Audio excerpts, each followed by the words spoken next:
All right, good afternoon. At 1:15 here, Ambassador Elaine White-Gomez of Costa Rica will be here to brief you on the conclusion of the UN conference to negotiate a legally binding instrument to prohibit nuclear weapons, leading to their total elimination. And I do expect to have a statement from the Secretary General on that topic a bit later on. Speaking of the Secretary General, he arrived this morning from Switzerland to Hamburg, Germany, where he's attending the G20 Summit. Earlier today, he took part in a working luncheon on global growth and trade, as well as a working session on sustainable development, climate, and energy. Upon arrival, he said that he calls on the G20 leaders to join the UN's effort to combat climate change, violent extremism, and other unprecedented challenges. The Secretary General also had a bilateral meeting with the President of Turkey, Recep Tayyip Erdogan, and he will take part in a G20 session tomorrow before traveling on to Ukraine in the evening. And last night, as you will see, the Secretary General spoke to the media at the end of the conference on Cyprus that was being held in Crans-Montana in Switzerland. He said he was deeply sorry that despite the very strong commitment and engagement of all the delegations and the different parties, the conference on Cyprus closed without an agreement being reached. Also from Hamburg, a couple of things to flag. The World Food Programme and MasterCard will announce the World Food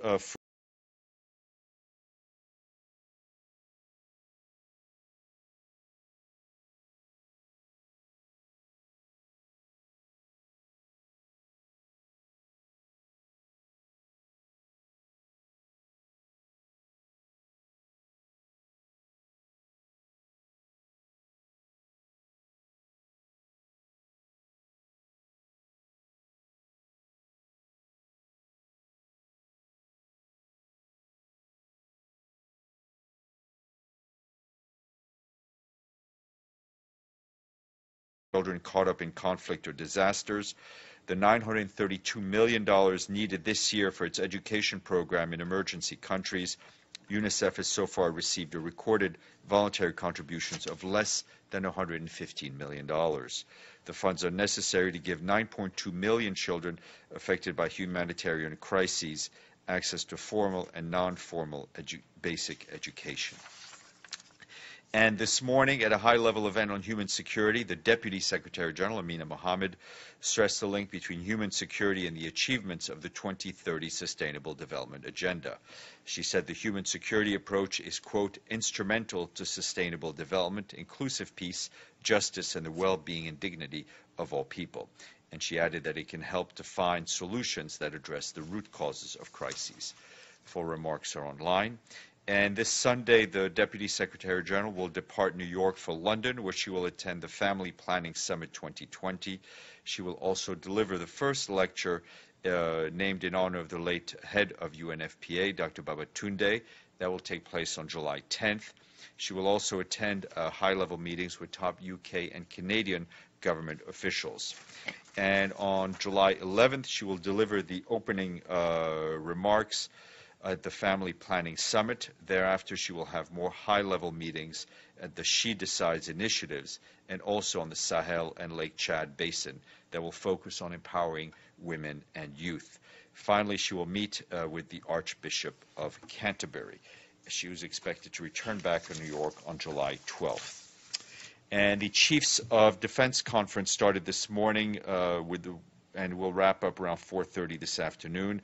In a video message welcoming the participants, the Secretary General said chiefs of defense are critical to ensure that peacekeeping remains modern and efficient. He also urged action to deploy more women to help integrate gender-sensitive perspectives in fostering peace. When we have greater gender balance in our forces, we boost our protection outreach and we reduce the chances of sexual exploitation and abuse, he stressed. In his own remarks, the head of the Peacekeeping Department, Jean-Pierre Lacroix, said we are now working towards realizing the Secretary General's vision for peacekeeping as a tailored, agile, and adaptable tool, one which blends the right skills and capabilities in response to the specific needs on the ground, taking into account the context of a reduction in its budget. And from Iraq in Mosul, our colleagues from the International Organization for Migration have temporarily suspended certain activities in the Qayyara airstrip emergency site and the Hajj Ali camp due to security concerns. The decision was taken yesterday following a temporary decline in security environment in the Qayyara district due to sporadic violence, including exchanges of gunfire. Both emergency sites host over 79,000 people, displaced Iraqis. IOM said the situation will be reviewed on Sunday. And a study in the cost of hunger in Africa published today reveals that the economic toll of malnutrition in the Democratic Republic of the Congo reaches $1 billion a year, equivalent to as much as 4.5% of the gross domestic product of the DRC. The study shows that the losses are incurred each year through increased healthcare costs, additional burdens to the education system, and reduced workforce productivity. The cost of hunger in Africa study has so far been conducted in 11 countries with an estimated annual loss associated with child undernutrition equivalent between 1.9 and 16.5% of GDP. Results recently undertaken studies are due to be released soon in Mozambique and Zimbabwe. Similar studies are being planned for Mali and Mauritania, and this is being done by our friends at the World Food Program. Still on the DRC, our humanitarian colleagues warn that despite dramatic increase in humanitarian needs in 2017, the humanitarian response plan, which requires $748 million, remains 25% funded. For its part, the emergency appeal was launched in April in the Kasai crisis. To date is only 11% funded. More information from OCHA. And IOM also reports that migrant arrivals to Europe by sea have now surpassed 100,000 figure this year. An estimated 101,000 migrants and refugees that have entered the continent, 85% arrived in Italy and the remainder in Greece, Cyprus, and Spain. Some 2,300 people have died making the journey towards Europe this year, a decrease from 2,963 fatalities in 2016. However, IOM noted that this is the fourth consecutive year that migrant deaths in the Mediterranean have exceeded 2,000. And a note on El Salvador, the El Salvador dialogue process facilitated by the United Nations entered a new technical phase today. This new phase is founded on the consultations consulted by Special Envoy of the Secretary General, Benito Andion, whose mandate has now concluded. We want to express our gratitude to Mr. Andion for all his efforts and dedication during his tenure. The UN will continue to support the process through deployment of a technical team, and the Secretary General's good offices will remain available and could resume once conditions for political dialogue are ripe. And just to note that the High Commissioner for Refugees, Filippo Grandi, has concluded his first visit to Myanmar, and also which included a visit to Rakhine State. More information on UNHCR's website. And the World Meteorological Organization informs us today that over the past 2 months, high temperatures have continued as part of an extended spell of exceptional global warmth that has lasted since mid-2015. Average surface air temperatures were the second hottest on record after June 2016. In Iran, Iraq, and Kuwait, for example, a heat wave has driven temperatures in excess of 50 degrees centigrade. In addition to high temperatures, extreme weather affected many different parts of the world in June and July. Australia has had its second driest June on record. China experienced torrential rainfall, which caused considerable economic losses and transport disruption. Parts of Russia and Siberia have been unusually cold June. More information from WMO. And the Office of the High Commissioner for Human Rights today issued a number of statements, one on regarding Turkey, another on China, and a third on Cambodia. Those are on their websites. And also from the World Health Organization, data released today from 77 countries shows that antibiotic resistance is making gonorrhea, a commonly sexually transmitted infection, much harder and sometimes impossible to treat. WHO reports widespread resistance to older and cheaper antibiotics. Some countries, particularly high-income ones where surveillance is best, are finding cases of the infection that are untreatable by all known antibiotics. Each year, an estimated 78 million people are infected with gonorrhea, whose complication disproportionately impacts women.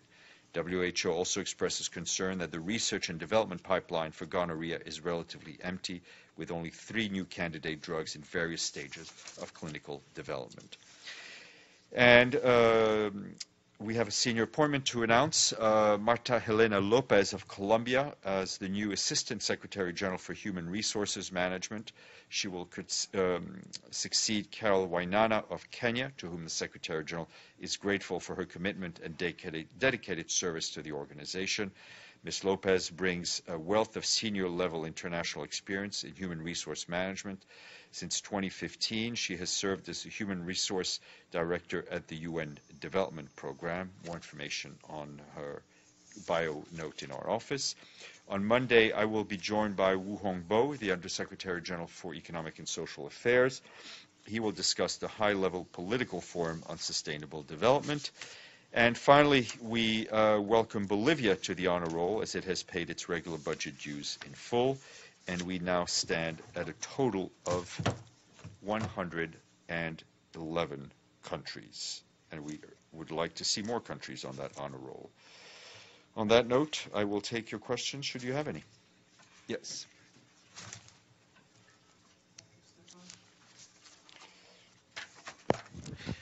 I have 2 questions about Iraq. You mentioned Qayara and the UN operations has been suspended. Can you elaborate more on the reason? What was the security issue there that made From what I understand, there was sporadic gunfire in the area, and the International Organization for Migration decided to suspend its activities, and they will review the situation on Sunday.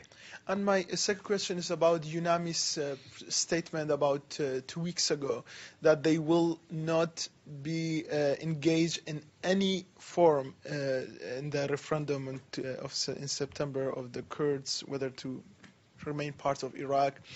I just want to understand the reasoning behind it. Does this mean the UN mission in Iraq is against the referendum? Why they decided? I think the statement is fairly clear. It means they will not participate in the organization. I think their position on, and the UN's position on the need for dialogue regarding the outstanding issues between the Kurdistan and the central government have been made over and over again as a matter of principle. The UN needs a request from a national government to participate and to help, whether it's technical and otherwise, in any balloting that takes place. The UN works with national governments, and that's how we operate throughout the world. That's just a standing principle. And just to be clear, that doesn't mean so UN is against the referendum? Because there are some talks about concern. I think as I said, the UN's position on the need for dialogue between Erbil and Baghdad has been often stated. Thank you. Apostolis. A few questions on Cyprus, with your permission. Granted. First one, the Secretary General on June 4th, he said the conference on Cyprus is open-ended. Why he decided to end it last night? Well, I think the Secretary General, along with the other participants, I think worked literally through the night. They ended it at 2 o'clock. There was a shared understanding among the participants that it was best to close it, and I think the Secretary General expressed his regret that the conference was closed without an agreement being reached. So that means that he's returning also his mandate. That means the negotiations that started in 2008, if you remember, are ended now. There are no more... It just means the conference on Cyprus is closed. Mr. Aide will be joined by by Ms. Spehar, the SRSG. They will be in New York the week of July 17th. They will be briefing the Security Council. I think the Secretary General, for the Secretary General, the UN's role is clear. It's that one of a facilitator. We remain available. I think he made that point himself very clearly in his press remarks yesterday. Any decision on the future will be taken by the Secretary General in consultations with all concerned. I think what happened yesterday has to be absorbed. Mr. Aide and Ms. Spehar will be here. They will be briefing the Council. The Secretary General will obviously have a round of consultations before taking any next steps. There is a report coming on the 10th on UNFICIP. Is he going to use the results of Geneva in this report? And finally, if you have a readout on Erdogan SG's meeting. I think there will be, in due course, a full report by the Secretary General on his good offices to the Security Council. I think right now, as I said, we're absorbing what happened. It's all time for all the parties to reflect also on what happened. The Secretary General did meet President Erdogan. They exchanged views on a broad number of regional issues. The Secretary General again expressed his regret, his disappointment that no agreement was reached on the conference on Cyprus. But he told the President that he greatly appreciated the Turkish government's strong commitment to the process. And on Syria, the Secretary General commended Turkey for its support for the Astana and Geneva process. And I think, as you will remember, take note, in yesterday's remarks to the press, the Secretary General, I think, thanked and expressed his appreciation to all the parties involved, including the guarantor powers. Mr. Lee. Follow up on Cyprus, but obviously it seems like you did have a readout of that meeting. Is it possible to ask in advance, particularly when we don't have briefings and aren't able to ask you directly, that those readouts be just issued? Sure. Some readouts are issued, some are if asked. It kind of it depends on the circumstance. So when we can you consider yourself if asked? Well, we'll see. I don't know if he'll have any more bilaterals, but we'll share what we can. I want to ask you. There's a quote by the Turkish foreign minister saying that the outcome or failure of the talk shows, quote, the impossibility of a solution within the parameters of the UN Good Office's mission. So I heard what you're saying, that you'll figure it out by July 17th, but is that, at least currently, does the Secretary General disagree with that? Does he still see a possibility within the parameters? I think the Secretary General was very clear. He was asked the question yesterday. He says the UN's role is a facilitator.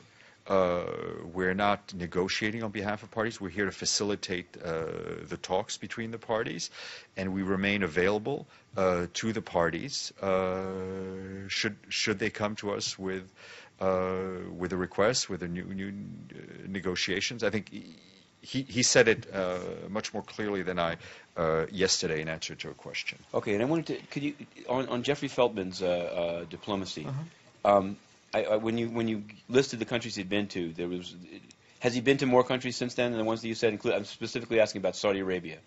I don't have a full itinerary. Mr. Feltman is back is in Germany, where he's currently briefing the Secretary General on his trip. I've heard that he asked to go to Saudi Arabia and was not, for some reason, permitted. I'm not aware. Is there some way to? I'm not aware. Abdelhamid. Thank you.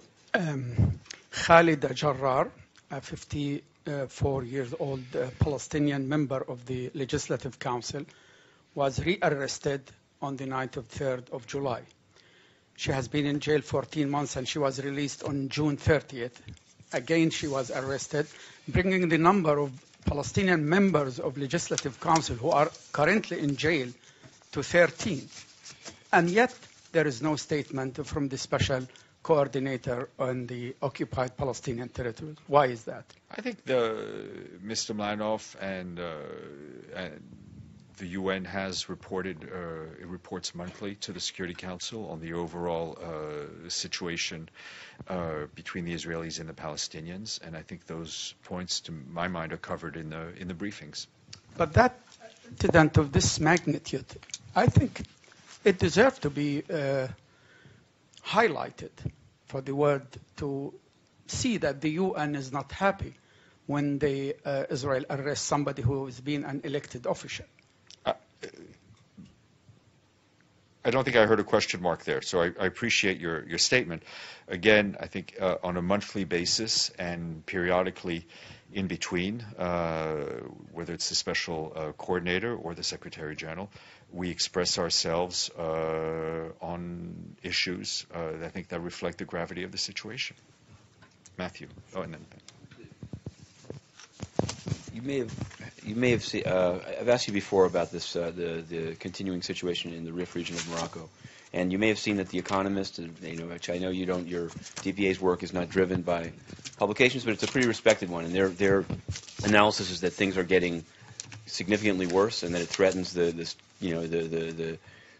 situations elsewhere in the country. And the government has recently said that they have at least 176 people under quote preventative detention, based on the what's basically a nonviolent protest, including on a beach where they were banned from going into the water. So I just wanted to know, has DPA done anything on this? Have they reached out to the country? Do they have any expression of concern as respected observers say the situation is getting worse? I don't have anything specific. I mean, as a matter of principle, we stand for people's right to demonstrate peacefully. Ben? Yeah.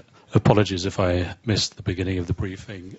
Just wanting to see where the Secretary General stood on the passing of the draft resolution on the prohibition of nuclear weapons. We expect a statement very shortly on this. I think yesterday we expressed our support for efforts by member states to create a world free of nuclear weapons, but I expect a formal statement shortly. Anne? And Charles Baltic Review. Do you have any more details available on the Secretary General's trip to Kiev, Ukraine, and his meeting with Ukraine's President Petro Poroshenko on July 9th? Who else will he meet with when he's in Ukraine? And do you expect any progress on the illegal occupation of Crimea? The Secretary General, as you said, will be meeting President Poroshenko. I expect him to meet other senior officials, including the foreign minister and other government officials. The program is still being finalized. We will report back on it on Monday at the briefing. And obviously the situation in Ukraine and the situation between Ukraine and Russia will be discussed. Abdelhamid. I want to ask about Ghassan Salam, and where is he physically now? Did he take his position in Tunisia or in Tripoli? Do you have any updates on his activities? It's a very valid question, which I should be able to answer, which I'm not able to answer, but let me check and get an update. Yes, Mr. Lee. Thanks a lot. I wanted to ask. Telegram. Yeah, all right. Telescope, whatever. In South Sudan, the government itself has expressed concern about threats to residents of Jonglei province, saying that people from Equatoria should leave or face, I guess, death. So I'm wondering, what is the UNMISS mission aware of this, and what are they doing to protect Equatorians in Jonglei, given this public threat? Let me check with the mission, but what I mean is we have said repeatedly and expressed our concern at the continued threats of violence against civilians and the actual violence against civilians based on people's ethnicity. Okay. And just on the JPO, I'd asked a couple days ago about whether the Democratic People's Republic of Korea has has reported a memorandum for a junior professional officer program with the UN. Do they, and are they sending anyone? I think I have something, which is basically that based on the first of all, that the JPO program is open to every member state, all right? Based on expression of interest of DPRK as a member state of the UN, and in accordance with relevant resolutions from ECOSOC from March of 2017, the permanent mission of the DPRK and the UN reached a memorandum of understanding, the provision of JPOs without prejudice. While the MOU is concluded, the provision of a JPO to the UN is subject to the identification by the organization of programmatic needs and suitable candidates who meet the qualifications, competencies, ability to perform duties, and other requirements set by the receiving department. The selected candidate is subject to UN staff rules and regulations, including the obligation not to seek or accept instruction in regard to performance of duties from any government or any other source external to the UN as per Article 100 of the Charter. At least one published report identified or described an individual they said is already in the pipeline, mentioned the Department of Political Affairs as the target, and said that a permanent representative has spoken to Antonio Guterres in opposition to this. Is it, you say it's open to all, but is it also open to, are there considerations of not, for example, placing a national of a country, for example, under a sanction system to work in the DPA or SCAD sanctions office about that country? Well, I think obviously, first of all, it's up to the UN and to the department to identify the programmatic needs and where that person would be best used. Okay. Thank you.